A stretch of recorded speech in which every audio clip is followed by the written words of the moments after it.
guys, welcome back to my YouTube channel. As a med student, my brain is wired to look for evidences.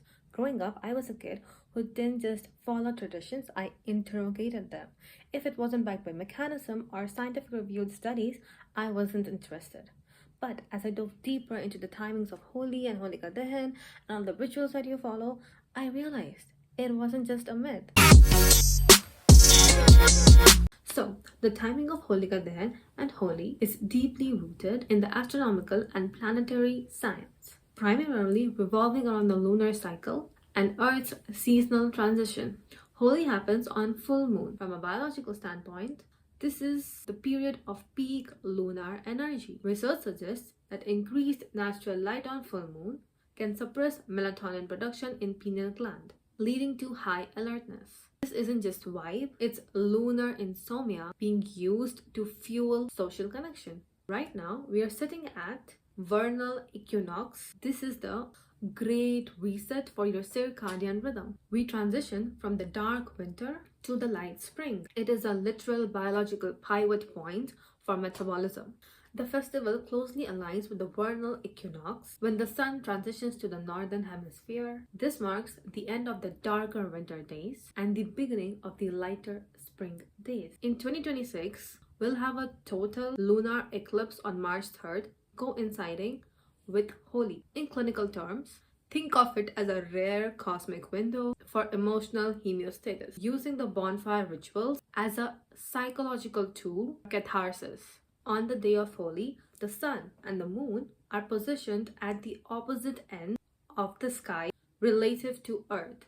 According to this specific planetary position, it is considered a highly favorable power portal for spiritual growth and resetting one's personal intentions. On these specific days of Holika Dahan and Holi, your body goes distinct biological and physiological shifts triggered by the unique combination of the full moon and the changing season and the ritualistic environment. Now let's understand what happens to your body when you actually participate in these rituals. Holi marks the exact point where winter transitions into spring, which triggers a major reset for your internal system. While science is still exploring the lunar effect, some research suggests that the moon's position doesn't create new emotions or moods, but rather amplifies your existing state. So, if you're celebrating with joy, the feeling is neurobiologically enhanced. Conversely, it can also enhance anxiety or restlessness in some individuals. Some researchers report slight increase in blood pressure, heart rate, and water retention during full moon, potentially due to the subtle gravitational effect on bodily fluids. Serotonin boost. The sudden increase in daylight hours around the equinox triggers spike in serotonin, the feel-good transmitter.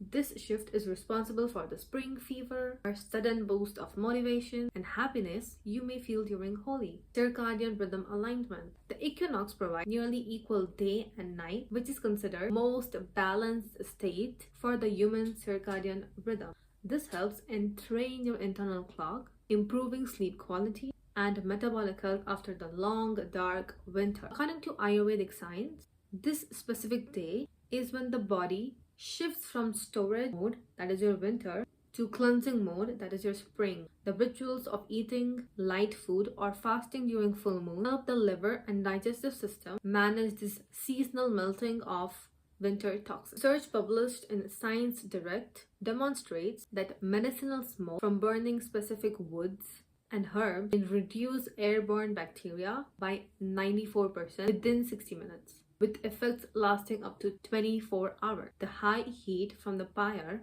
helps kill pathogens and insects that proliferate during humid winter to spring transition. Adding minerals like neem leaf and camphor to the fire acts as a natural insecticide, clearing the surrounding environment for seasonal pests. The tradition of playing colors was historically a ritualized skincare routine designed to protect the body during the change in season. Traditional dyes were made using turmeric and neem, both which have scientifically proven antibacterial, antifungal, and anti-inflammatory properties. Turmeric contains curcumin, which helps improve the appearance of photodamaged skin and act as a natural antioxidant.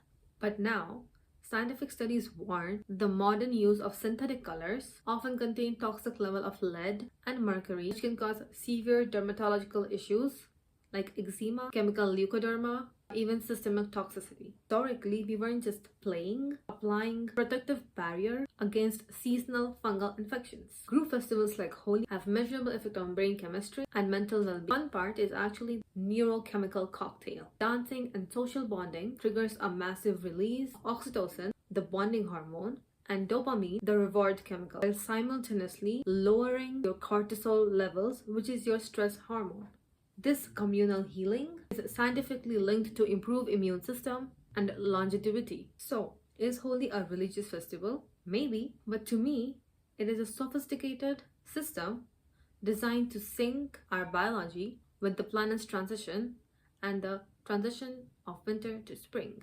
It's about killing bacteria, resetting our internal clocks, and using social neurobiology to shake off the winter lethargy.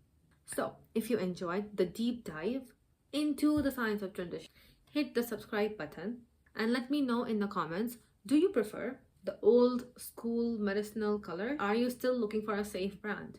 Stay curious, stay scientific, and I'll see you guys in the next video. Bye!